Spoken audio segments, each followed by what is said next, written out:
எல்லோரும் ஆர்டிபிஷியல் இன்டெலிஜென்ஸை நோக்கி நகர்ந்து கொண்டிருக்கிறார்கள். இந்த குழந்தைகளுக்கு ஆர்டிபிஷியல் இன்டெலிஜென்ஸ் டிஎன் ஸ்பார்க் மூலமா ஏற்கனவே பல நூறு பள்ளிக்கூடங்களை நாங்க ஆரம்பிச்சிட்டோம் சார்.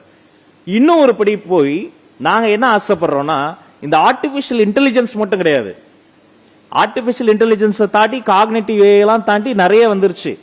கம்ப்யூட்டிங்லாம் வந்து, மிஷின் லேர்னிங்லாம் வந்து, இப்ப நாங்க என்ன சொல்லி தர போறோம்னா, ஏஐ இருக்கு, அதை நம்ம எப்படி பயன்படுத்தணும், அதற்கு ப்ராம்ப்ட் இன்ஜினியரிங், எந்த ப்ராம்ப்ட் எந்த ஏஐல எந்த டூலை பயன்படுத்தினா நாம நினைக்கக்கூடிய ஒரு விஷயத்தை செய்ய முடியும். ஏஐ மனிதர்களின் வேலையை ஒருபோதும் பறிக்காது.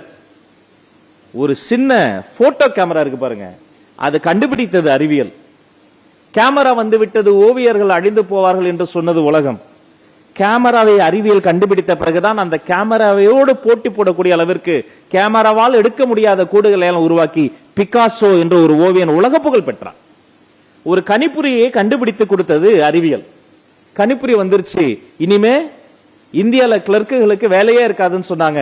எந்த கணிப்பொறி கண்டுபிடிக்கப்பட்டதோ அந்த கணினியில் சிறந்த உலக நாடுகளினுடைய கணினி நிறுவனங்களுக்கெல்லாம் இந்தியாவில் இருந்து தலைமைத்துவம் வாய்ந்த மனிதர்கள் தான் இன்று தலைவர்களாக இருக்கிறார்கள். நம்ம இந்தியாவில் அமெரிக்கா ஒரு பிச்சை எடுத்ததுங்க, அந்த பிச்சை சுந்தர் பிச்சைங்க. அந்த சுந்தர் பிச்சை தமிழ் மீடியம்ல படிச்சப்ப அந்த பையன் இல்லைன்னா இன்னைக்கு கூகுளே இல்லைங்க.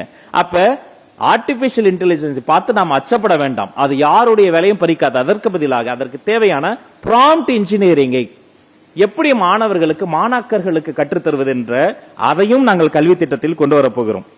அதே போல பெருமையாக இருக்கிறது, நேற்றைய தினம் மாண்புமிகு முதல்வரை நம்முடைய டாக்டர் மயில்சாமி ஐயா அவர்களும் நானும் நேரில் சென்று சந்தித்தோம். இன்றைய தினம் இஸ்ராவினுடைய தலைவர் இருக்கிறார், அறிவியல் தமிழர்கள். நாம் நிலாவிற்கு நிலாவை காண்பித்து சின்ன வயசுலயே நம்ம வீட்டுல எல்லாருமே நிலாச்சோறு சாப்பிட்டுருப்போம் மொட்டை மாடியில இருந்து. இந்த கையை வச்சு நம்மளுடைய ட்ரெடிஷனல் கேம்ஸ்ல வந்து ஒரு விளையாட்டு சொல்லி தருவோம்.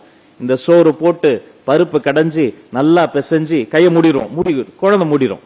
ஒரு வாய் எடுத்து உனக்கு, ஒரு வாய் அம்மாக்கு, ஒரு வாய் அப்பாக்கு, ஒரு வாய் அக்காக்கு, கடைசியில் அந்த கட்டவர்கள் ஒரு கேப் போடுவாங்க அம்மா.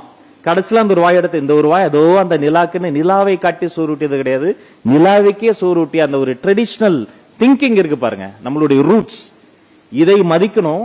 அதே சமயம் இஸ்ரோவினுடைய உதவியோடு பள்ளிக்கூட குழந்தைகள் இந்த சேட்டலைட்டுகளை உருவாக்கி, அவர்கள் உருவாக்கக்கூடிய குட்டி குட்டி சேட்டலைட்டுகளும் நீங்கள் இஸ்ரோவில் இடமளித்தால் வழிகாட்டினால் நம்முடைய அரசு பள்ளியில் இருந்து மாணவர்கள் உருவாக்கிய சேட்டலைட்டுகள் சந்திரனை வட்டமிடும், இந்த தேசத்தை வட்டமிடும். அதற்கான கல்வி திட்டத்தை நாங்கள் முன்னெடுத்து சென்று கொண்டிருக்கிறோம்.